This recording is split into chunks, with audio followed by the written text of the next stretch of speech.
For the presentation today, we will cover two main subjects. The first one will be how to establish the value of a work of art.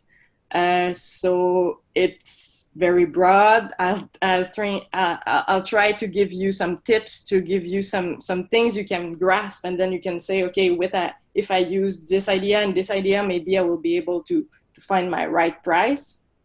And I will also have a second moment where I will be presenting tools for selling.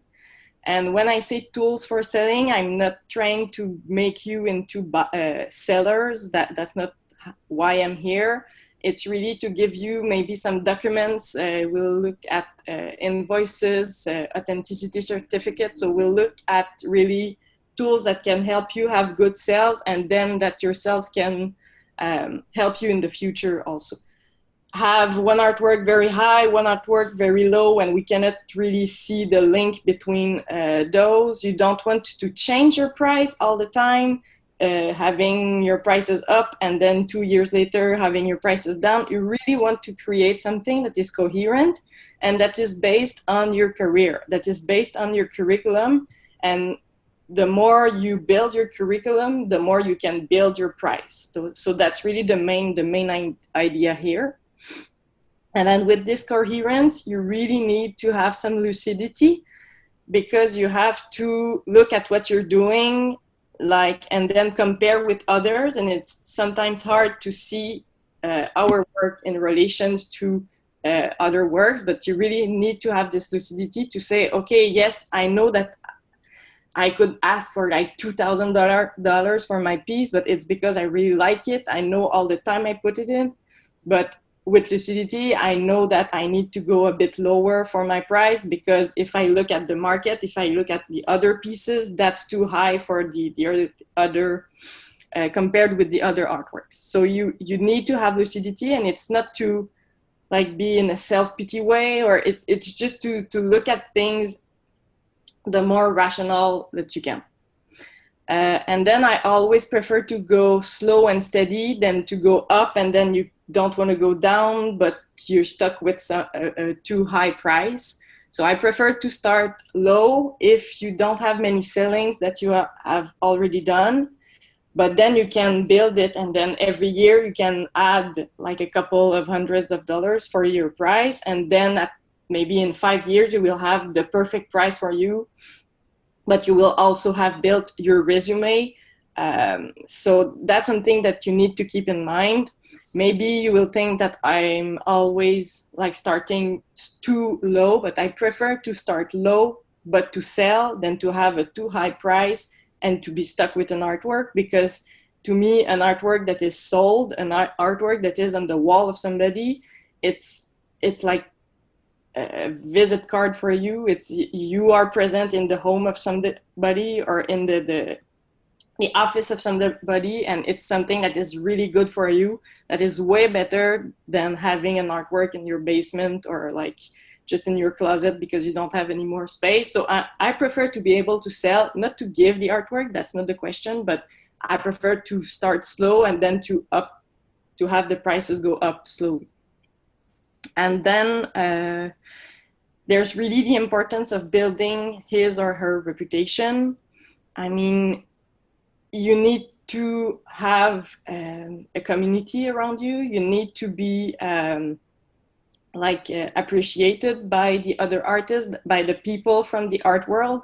And that's something that will help you build your prices. Because if people have an idea of who you are, of what you've done in the last years, your name will ring a bell to them. And then if your name ring a bell, it means that you have a value, you're worth something. If nobody knows who you are, it's hard to say, yes, now I want to sell my pieces and they are $2,000 and that's how I'm starting. The price will really go with the reputation that you will build for you, and with the price you will win, the exhibition you'll be part of. So it's all intertwined. You cannot be like just having a commercial life and not an exhibition life. It's hard to separate all both of them. And if you have both together, then it will be like, my God, that's hard to say. If you have both together, both will help each other. But we'll come back to this anyway. But that's the four main points that I have and that I need you to keep in the back of your mind when thinking about pricing and when thinking about the value of an artwork. So there are really different criterias. Some people talk about the quote, la cote in French, which is like what an artwork is worth. But they are using this word to be able to have like a rational element saying that that's my value, but this element is really irrational. So it's really hard to say that how to find the right price is a rational thing, because there's too many things that can come into account when finding it. So you have two kind of criteria that we will look separately, but you'll see that they are both coming together at the end anyway. So you have criteria that are taking account the artwork itself. So it's more a material question. And then on the other side, you really have criteria that are about the artist and his reputation. So in that case, it's more about the curriculum and the resume that you have and that you build during your career. So if we look at criteria about the artwork, of course, you will first have the medium. The medium can have an impact on the price because some of the medium are really expensive to do. I saw that someone within you is using bronze. Well, that is really expensive. You cannot sell a bronze $200 because, I mean, you would lose money doing art. So there's the medium that you need to take into account. There's also the size, because even in your own practice, you will have bigger artworks and smaller artworks. There's something to think between the difference between both, since I will not... I know you all know it already, but like the bigger the artwork, the more important the price. But it's not the only thing that you need to take into account. You also have the question if the artwork is unique or multiple. That's the question of the editions. So I know it's quite something that can be like hard to understand for many artists, because you can have editions with silkscreen printing, you have linocuts, you have engraving, you also have photographs, you also have video art that has editions. So for many, it's something that is more a mess than anything. I don't know what you already know about the editions. For the pricing, of course, it will be less, the price will be lower than for a unique piece, because there's only one where you've given your touch. And then if you have a multiple, it means that you can sell it more times. Usually we prefer to have like one edition of, usually for the photographs, we will go around 5, and then you will have artist proof and, I don't know how it says in English, but hors commerce. I will really always prefer to have, like, you decide at the beginning the edition that you want to do. So, I mean, maybe it will be 12 editions plus 2 artist print plus 2 hors commerce, HC. And then, so it means that you will have 16 at the end of this print. And I really prefer to not go with a second edition saying like, okay, I sold all of those editions, so now I want to do a second re-edition, and then you decide how much you do for your second edition. That's harder, because it's harder to explain. And if you have like somebody who has the 3 out of 12 for an edition, and then if you do a re-edition and somebody else has a 3 out of 12, it's hard to understand for the person who's buying it. Is it like the second of the second edition? I prefer to have only one, And then if you see that you sell a lot, maybe you can add a little more prints when you're doing a new artwork. But I prefer to have each artwork having his own number of edition, and that will not be implemented in the future. You stay with this number, and then maybe for another artwork, you will have more editions that you will decide to do. I hope I'm clear for that. But also, I know that some galleries, they usually, they will change the price different depending on the edition. So they will begin with selling the 5 out of 5, and then the 4, the 3, the 2, and then the 1. And then after each selling, they will up the price because there will be rarity. It will be less artwork will be available. So they are using that. I know that a few gallerists are using this idea, but that's not something that I see very often with independent artists. Usually you will have only the same price for all of your editions, and it's really easier for you to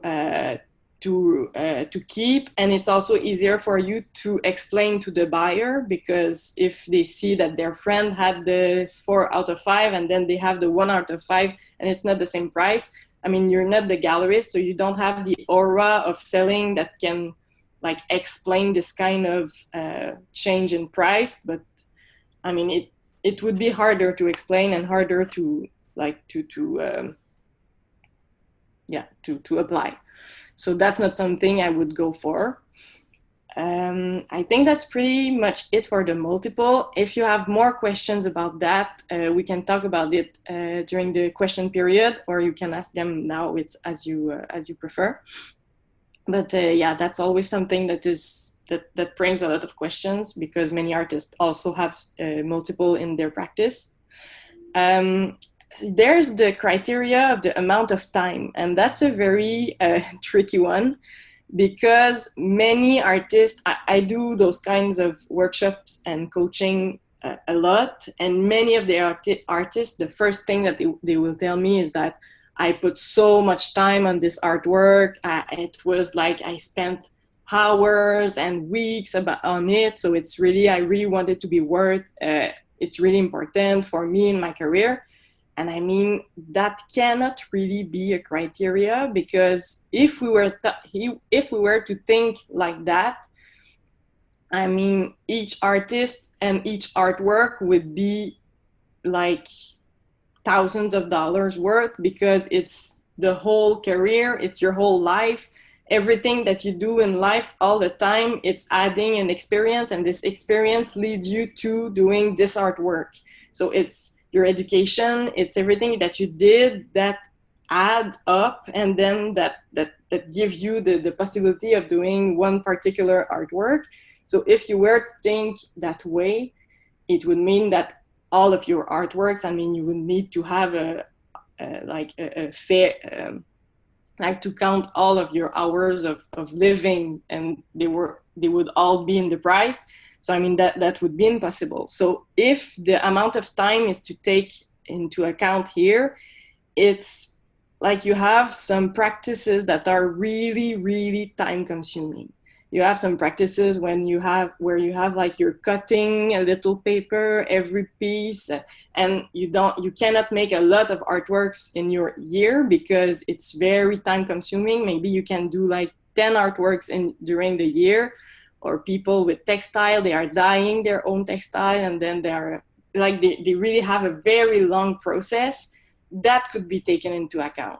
If it's not something that is really like out of the ordinary time, you cannot really start and saying, well, I took 40 hours for doing this piece and I want to be paid about $20 an hour, so that would do like $800 for my piece, and then I add the material, so that's why I will be selling this piece 1,100. That's not something that can work, because you want to look at some things that are graspable, which will be more about the artwork than about the time that you put in it. So that's why I put it there. It's really the amount of time would be associated with a practice which is really, really, really time consuming.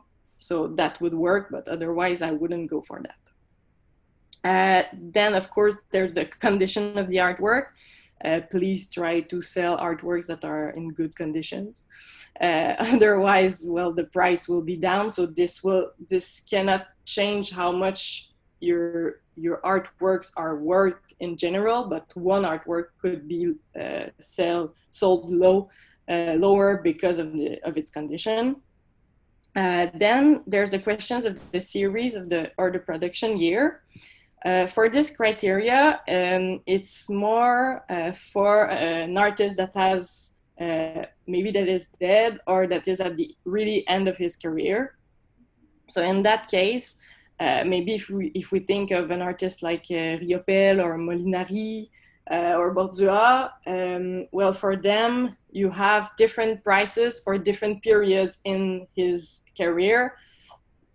So, I mean, we know that there's a period of Molinari that is really worth a lot of dollars, whereas other periods, we are more like looking at them as some exploration periods than some periods that are really worth something. So that's a criteria that will not apply to you, but that I wanted to talk about because it's something that is present.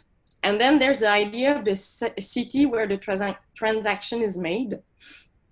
Because if we take, for example, sculptures, it's way easier to sell sculptures in the western part of Canada, like in Vancouver. There's really a big market for sculptures, way bigger market than here. So if you're selling a sculpture there, your price can be more important. But here, since you have a small market, you cannot go as higher as you would go there. So that's something to take into account too, because if you have your artwork moving, sometimes artists will have a special artworks made for other space. You don't want necessarily to always have the same artwork like moving and changing price. You want to have something coherent, as I said earlier. But sometimes they will do a specific series that they will be selling more with a price that is more high, and that will be done for another part of the Canada, for example. So some things like that can be seen sometimes. So that's about it for the criteria that are really about the materiality of the work, and it's more like technical criteria. But then you have criteria that are going into that are taking into account the artist's reputation. And that's criteria that are, I mean, really important. They are hard to grasp. It's something that you build, but it's something that is really, that will give you the worth for the value for your artwork. So you have the exhibitions that can be solo and group shows. You have articles that can be in different periodicals and mass media.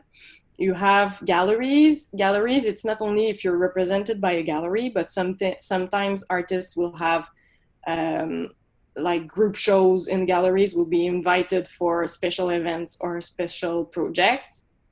You have collections, very different types of collections. You have residencies, prizes and grants, events, all type of events that you can be part of. So you see that all of those points, they are, in fact, they have a link to somebody that will be a value creator. So that's why we'll more talk about value creator. It's all elements that can give value to your artwork, and it's all elements that you could want to develop in your resume and in your whole career, in fact. And it doesn't mean that you need to have all of these elements present and really like at the most in your resume, but it means that you can say, oh, I see that I'm really not in any collections. That's something I could work on for the next few years. So you can decide to work on some of them. I will talk more about each of them, but I mean, you don't have to like for tomorrow and say, I will develop each of them this year. That would be just an immense amount of work, and you cannot do all of them all at once, but it's to pick and choose. And when I was talking about lucidity earlier today, it's this idea of saying, oh, I really know that in my resume, I don't have any, I don't know, I don't have any articles written on my work. So that's something I would like to develop within the few years. I know that it's something that is lacking from what I have. So it's more of having this kind of thought. So the value creators that you have the artists. Well, you can have exhibitions, group exhibitions. You can have projects with different artists. So it's all things that will give you value. I have an example of the Fondation Molinari. Each year they have a special residency where they are asking a senior artist to have a residency and an exhibition there at the end. And each senior artist can invite an emerging artist to come and have the residency with him. So for the emerging artist, it's not any exhibition or residency for him. It's an exhibition. It's a project where an important artist asks you to come and create with you. So that's something that gives a lot of value and a lot of importance to your practice, because they are looking at what you're doing and saying, yes, I'm giving you the importance of what it is. So that's artists can be very, very useful in your practice and in your development, as you know. Then you have curators, independent and curators that are associated to museums or to collections. So they are important people too for you and for the as a value creator, because they are giving more, I mean, if you're invited by a curator to take part of an exhibition, or if a curator wants to write about your artwork, it's that they are seeing something that is interesting. They want to go further. So it's giving you a lot of credit and a lot of importance that they are looking at you directly. Then I have written critics, but I mean, we don't really have critics in Quebec, not that much, but we can talk about art journalists too. So it's all people that could be interested in your work, interested in what you're doing. So it's all value creators too. You have exhibitions venues. So if you have exhibitions in museums, and I'm not talking about, well, I'm talking about any museums, not only the very important one that we have. Galleries, Artist Center, University Gallery, Maison de la Culture, exhibition centers, community centers. Of course, depending of the importance of the venue, it will give you more value or less value, but it's the thing that is important is to build this those exhibitions, to go to start with smaller venues and then to try to go into bigger ones. And you really want to focus on jury selection, because that's for all those where when there's a selection, it's always better than when there's not, because that's something that will be very seen as very more professionalized than some things where you just pay and then you rent a gallery and then you install your things. That's not something that is not worth. That is not of worth, but it's better to be selected and to be invited for those for events or residencies or exhibitions. That's something that puts more value to your work and your resume. Then you have the idea of mass media and specialized media. And sometimes the artists with whom I work, they really try to focus on the specialized media, because for them, it's what really counts. But it doesn't mean that it's that way. I mean, just as an example, when I was working at the Foire en Art Actuel de Québec, we had the first page of Le Devoir, and we were really excited about it. But to be in the art section of Le Devoir, we knew we could be in that because we were just a new event, so people were interested in what we were doing. And we knew that the people that would read this section of Le Devoir, they could know about us in other ways, because it means that they're interested in this field and in the visual arts. But we also had 2 pages in Le Journal de Québec, which is the equivalent of Journal de Montréal, or like a very broad media that is really popular in Quebec. And that for us was way more interesting than having Le Devoir, because we could reach way more people. So sometimes I'm seeing like artists who are talking with people from Le Métro, or like small, like periodicals that are just given, but that can reach a lot of people. And it's great to see visual arts infiltrate those kind of media.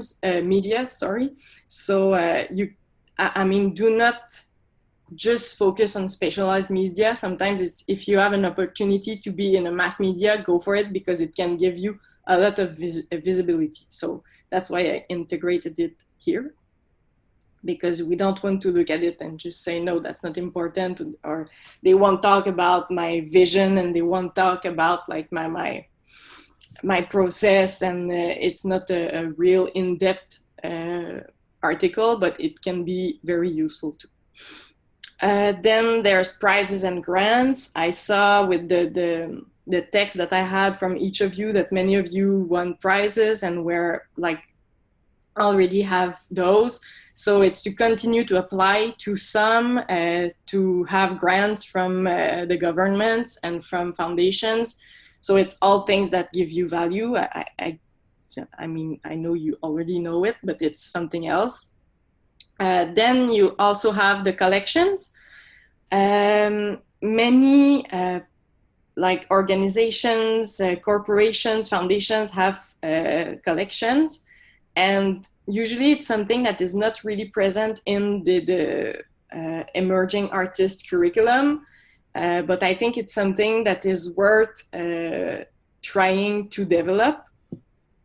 First, mainly all of you have private collections to have written in your CV, because like your mother obviously has an artwork from you, and then or like your brother or your aunt or something. So even though there's not money that is exchanged for the artwork, that can be a private collection. But you want to develop mainly corporations and organizations, and sometimes artists, they only think about like Hydro-Québec, la Caisse de dépôt, only very big corporations. And something that you can try to do is to develop smaller corporations. So a lot of hospitals, they have collections.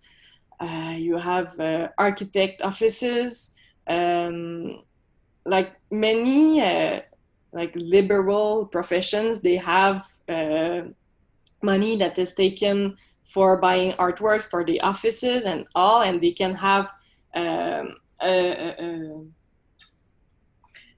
they can be interested in buying artworks from artists. And I mean, I was doing a workshop with a lady an artist who finally, she's a dental hygienist. And then she after our workshop, she met with the dentist that is that has the office, and she talked to him about the possibility of having a collection, and he said yes, we will buy one artwork every year. Well, that's a new corporation collection. So that's really, I think each artist has the responsibility to try to develop this kind of things around him. Sometimes your father is an architect, or like works in an hospital, or it's really possible to develop that, but you have to explain the importance, you have to explain how it works. And I will send Fanny a link explaining how it works. When you're an artist, you're also like an educator. You need to explain things, but it can be very good even for you and for other artists. And then you can build your resume with other corporations. And once you're in smaller corporations, then it can be more interesting for bigger corporations because they see that you're already in other collections. So that's something to develop really on your end.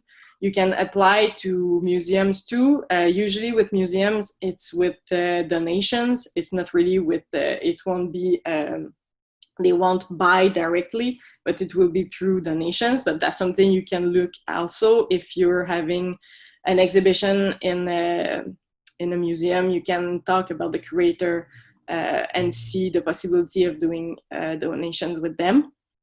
But I mean, that's something that is really important for the value of your artwork. If you want to like have a better value with the time, you have to develop the collections in your resume. Then you have the auction. Auction can be places that can help you create a value. When I'm talking about auctions, I mean, you could like participate in maybe 20 auctions every year. There are so many auctions that are looking for artists and for artwork to sell for their fundraising. I'm really mainly talking about artisan centers, exhibition centers, museums, so places that are like important for you in your career too, and that can have an impact for you. And I mean, that can be a good value creator because usually they will invite you to propose a piece. So there's a kind of jury, there's a kind of selection that is done. And also for the auction, sometimes if it's other organizations than art organizations that are approaching you, try to see where the auction takes place and what kind of people are taking part in the auction. Because I know an artist in Charlevoix, he was approached by la Société du Cancer du Sein, Breast Cancer Society, sorry. And they were having a big auction, and he did a bit of research and saw that it was an auction that was taking place at Musée des Beaux-Arts du Québec, and they were having many art patrons there. So he decided to propose a piece, and he was bought by a very important collector from the city of Quebec, and this collector decided to buy even more artworks from him. So really try to think about the people that could be there, and maybe try to be invited before proposing a piece maybe for next year. But that's something that can be interesting for meeting people that are interested in the art world and who wants to buy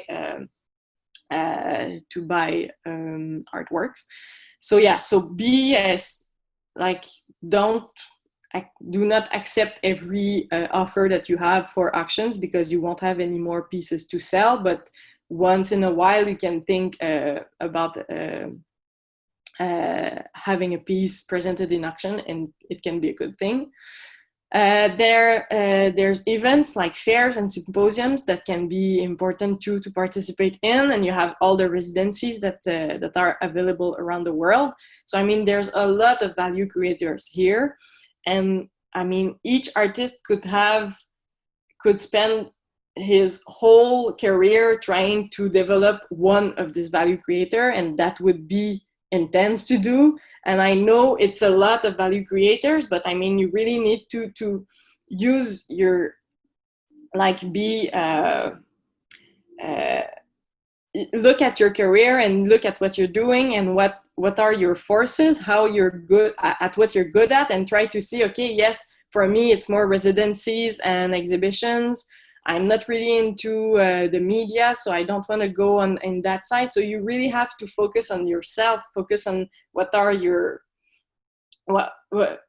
you're good at and what you want to develop, and you don't have to develop each of them. But I wanted to present all of them because it's just to know that there's so many things that can be taken into account when finding a prize. That's maybe why you will propose a prize, and then if you look at the curriculum, you're like, I know, but you need to build your curriculum before you're going at this high price, because look at this artist, he's at this price, but he has all this in his resume. So it's something that you need to take into account, that all of this can be integrated in a resume for building a prize too, as well as building a career. So they are really intertwined. Okay, I still have like 20 minutes. It's good. Then you have the question of finding a first price. Well, the first price is really what the buyer is ready to pay. It's as dumb as that. You have to be able to sell your price, because your artwork. Because if you're telling me my price is $1,000, I'm very happy with that, but can you sell it at $1,000? If nobody is ready to pay that, that means it's not your price, because a real price is a price that you have been able to sell your artwork using this price. So participation in auctions can be a good way to find your price, but I would add a but there, because it can help you to have a higher price, but if your work is not sold at an auction, I wouldn't start thinking, oh my God, I need to lower my price a lot, because maybe it's not that, it's just that the people that are interested in what you do were not there. So you can use that for giving you idea of, okay, yes, maybe I could sell more, my artwork could be more expensive a bit. I could go up by $200 or $300 next time, but do not lower your price after an auction, because it cannot be that telling as an event. Compare with similar artists. It's one of the best way to do it. Talk with people, talk within among yourselves, have discussions. How much would you pay for that? What do you think? That's what I was thinking. And that's what you can use with me also today. Talk to me about your process, why you think it could be a good price. So it's really the best way of doing it. And if you present me something that is coherent, I'm not there to say, no, that's not the good price, but you have to think about something coherent, just not to, I had a hat, I took a paper and it was $800, that's what it will be. So I don't want you to be, oh, I'll try it. Try to have something that is coherent, try to have a thought behind it, and then it will mean that maybe you'll have the right price for you. Visit fairs and galleries, try to see the most artwork that you can, so you can compare. But when you compare, you have to keep in mind that if you visit galleries and fairs, usually artists are represented, so 50% of the amount will be taken by the gallery. So, I mean, if you're a photograph and you visit a gallery, you see photos and you think it's like, it's an artist who has who's doing about the same thing as you are doing, the same size, the same maybe subjects or something. Well, if their photos are like $1,500, it doesn't mean that you need to go to $1,500, because it means that the half of it is taken by the gallerist and the half of it is going to the artist. So you would be more around 800, 900 maybe, because that's at least the half of what it is there. So that's something you need to keep in mind, because usually many people come at my coaching and they saw something at the gallery that was $2,000, so they are saying that's what I'm worth, but that's not how it works, because there's the gallery that is working for the artist, bringing the artist to the fairs and helping the artist to build his resume at the same time as the artist is trying to build his resume. So it's you cannot like have this kind of price when you're alone. Some artists are not represented and will be never represented by a gallery, and they build their price by themselves, and that's not a problem, but it's a slower process, it's longer to do, and you really need to have good people collectors and museum with whom you can talk, and then you can talk about the price that you have. So you need to have help if you don't have a gallery that is working with you, and it will be longer for having more expensive pieces, but it's really possible to do so. That's not a problem. Then also, again, you have the question of coherence. You need to have something that makes sense. So if you look at other artists' resume, do you have a resume that is like you have the same things, you went at the same exhibitions venue, and you had the same residencies? Oh, so he's selling at this price, that means that I could go around those prices too. So that's all things that can help you find your right price. So I will do a quick 15 minutes on the tools for selling, just to give you some basis that would be important to develop and if you can develop them at the beginning of your career, it's even better, because it means that then you have the tools and they will follow you for the rest of your career. Otherwise, if you don't have those tools, well, it's harder to know what was sold, where an artwork is at, what is available now. So that's tools that I want to suggest you. But if you have your own way of doing things, go ahead and continue like that. So to talk about Invoice, there's a difference between Invoice and authenticity certificate, but I just wanted to say that for the most of the artworks that I see that are sold, it can be the same document, and it's not important to really have an authenticity certificate that is different from the invoice. The moment when the authenticity certificate is important is when, like, you have an installation, video, art, like anything that could be like replicated. So I will talk about it later, but that's something that would need really an authenticity certificate that would be separate by the invoice. But otherwise, it can be the same document. You really need to have the complete information. So about the artist, who you are, about the buyer, and about the artwork. So everything must be there. If you can have an image of the artwork, it's even better. And sometimes you can offer to pay with multiple payment. That needs to be told on the written on the invoice. But it means it's only if you are like if you are at ease with it. It doesn't need to be so. Usually artists with, if you go with multiple payment, you will only let the person leave with the artwork at the end of the payment. So you don't let an artwork and then you don't see any money at the, don't see the total amount at the end. So that can be possible to do so. Sometimes if it's somebody that you know very well, you can let the person leave with the artwork, and then you know that the money will be in your account every month or every 2 months, or depending on what you decide. And it can be a very good way for artists to have incomes through the years, because maybe it's better for you to receive $200 every 2 months than to have $800 one day, and then you don't know if you will have income for the coming month. So that's an example of invoice that I made. So you really have all the informations, the artist informations, clients, the work. If you're registered to taxes, you put your tax numbers there. If you're not, if you don't have the $30,000 minimum of income each year, you don't have to be registered to taxes, so that's not a problem.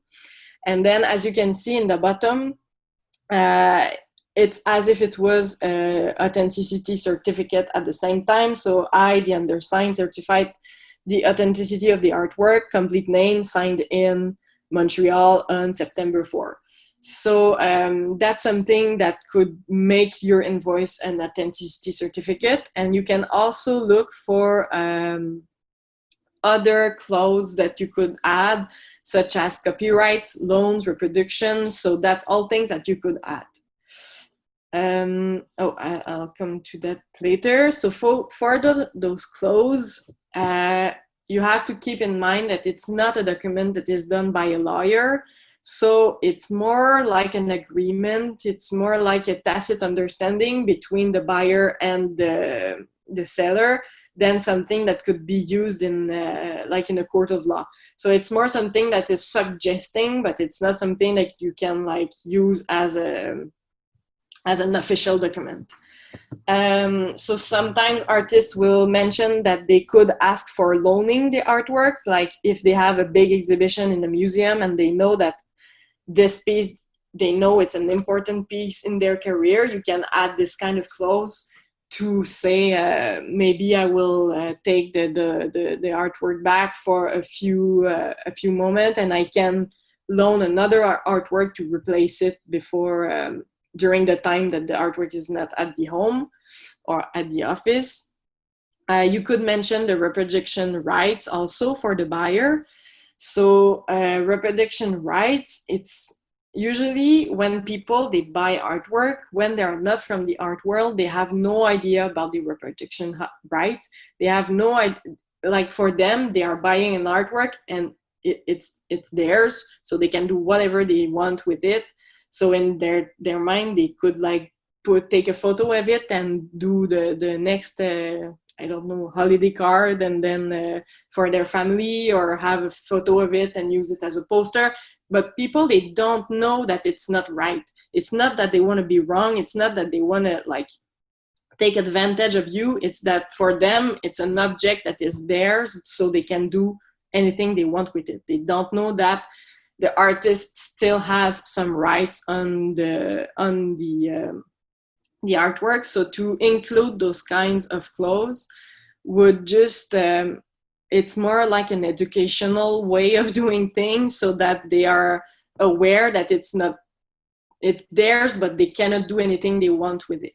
So that's something that can be interesting for you. But as I was saying, it's not a document done by a lawyer. So if they want to try something, I mean, it's not really, if they signed, or it's not something you could use in a court of law, but at least they will know that it's not something that they can do, and usually they won't know it. It's not something you learn when buying an artwork. So that's something you can think about. When I was talking about the importance of a authenticity certificate, it's mainly for those kinds of artworks that are installations. So we had this artwork installed at Arsenal last year for like 6 months. It's an artwork from Kapwani-Kiwanga. And when we bought it, we bought the authenticity certificate. We had no material with it. And then we only had a plan saying that's how you have to do it. So if a person was going at Arsenal and was saying, oh my God, wow, that's really nice, I want me too.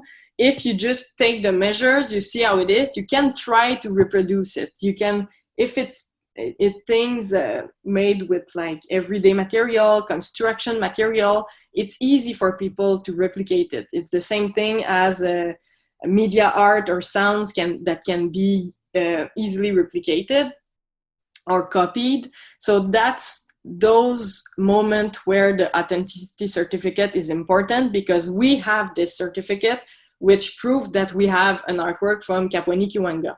Anyone who would like to do another one like that, he wouldn't have the authenticity certificate. And if we were to sell this through an auction, it's the authenticity certificate that would prove that it's the artwork. It's not the material. We wouldn't have like all the materials sold.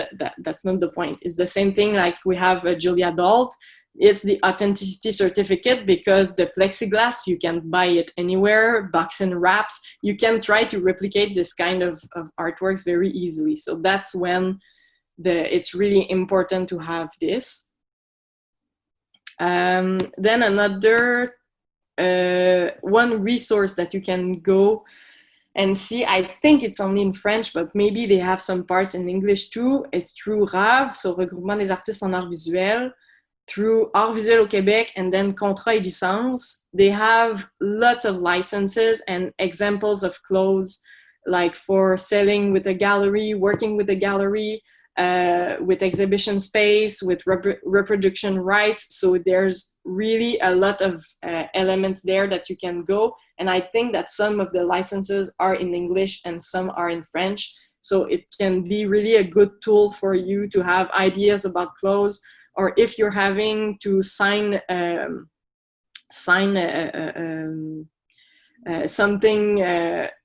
like a contract with someone, you can go and see if they have example of contracts, because they really work very hard to produce contracts with AGAC, for example, Association des Galeries en Art Contemporain. So they have examples of contracts that can be used. So if you're not sure of what you're signing, go and compare if it's the same thing, if it's a good contract, if it's very different, and then you can ask questions. So that's a very, very good resource for many examples of licenses that you can have to sign during your career.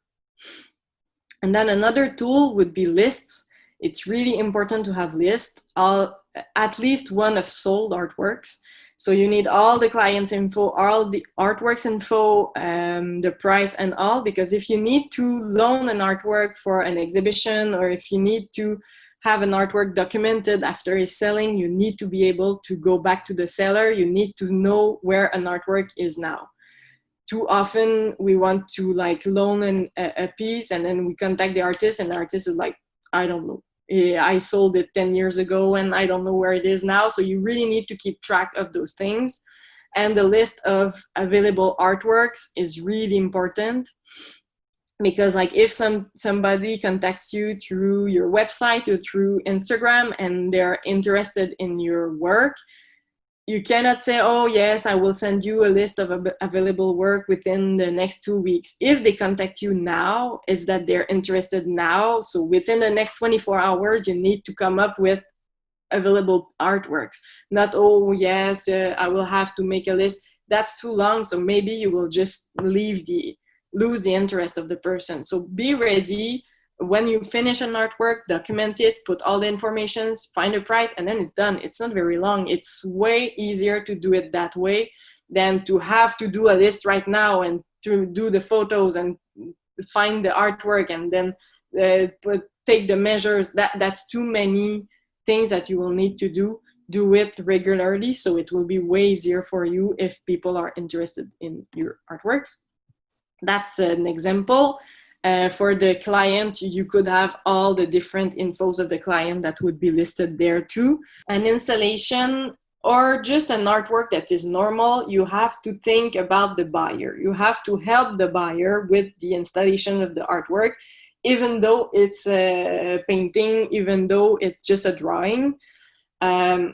Like I have a very good friend, she's doing drawing and directly on canvas. So the canvas is not on a stretcher, it's just the material. And sometimes she has lost some sellings because people, they are like, yes, but how do I put it on my wall? And as artists, that's not something you want to think about. You want to think about your artwork, what you want to say through it, but you need to think at least a little bit about the installation. And I don't want you to change your practice, to change who you are as an artist. And I don't want to say that use always stretcher, otherwise you cannot put anything on a wall. But if you have directly the material, or if it's a drawing, a paper drawing that is really like that is not framed, well, help the person install it. Maybe you will have magnets, maybe it will be needles, maybe explain how to do it. Offer the material for hanging, help the person, because otherwise they will be like, people are not used to installing artworks usually. So you don't want them to be just stuck with it and not be able to install it, or not buying it because they don't see how they can put it on a wall. So help them a little bit without changing what you would do as an artwork. But you don't want the installation to discourage them from buying. And if you're selling an installation, that's when you will need an authenticity certificate, that, as I said earlier, but you really, really, really, really need to include a detailed installation manual, as if you were talking to a 3-year-old. Like really all the steps, all the dumb steps, what to use, what tools to use, photos of the tools, photos of the nails, photos of everything. It will take a lot of time, but then you know that your artwork will always be presented the way you want it. They won't take shortcuts. It won't denaturate something like that, the artwork. And if you have technological and specific material, you need to have backups. Because if you have special light bulbs, if you have a USB key, if you have all those kind of things that could be like technological or even just construction material, you need to have backups to furnish it with the buying, for the buyer. Because if you want the artwork to be presented in 10 years, 20 years, 50 years, people need to have to be able to change the pieces, because they will stop to be to be used. And I know that sometimes artists will want to do pieces that will be just for an amount of time. So I mean, they are thinking about the futility of things within their process. So for them, it makes sense that the artwork can be presented for 5-6 years and then it won't work. But I mean, that cannot be an excuse for all the installations. If it's not within your process, if it's not within your artistic thinking, you cannot say, oh yeah, it doesn't work. Well, it's just because it was yeah, I know, I want to talk about the time and then the futility of things. That's not how it works. If it's in your process, that's not a problem, but it's not an excuse for something that is not that cannot work like 10 years later. And if you're not organized like that, if you don't have the backups and all, you will never be able to sell those kind of things to museums, because they really need to be able to say, yes, I will be able to present the artworks in 75 years from now. So you need to have to be very prepared and like organized about that, because otherwise you will lose important sellings for that. So I think that's it. Now for the questions and comments. Yeah, that's it for now.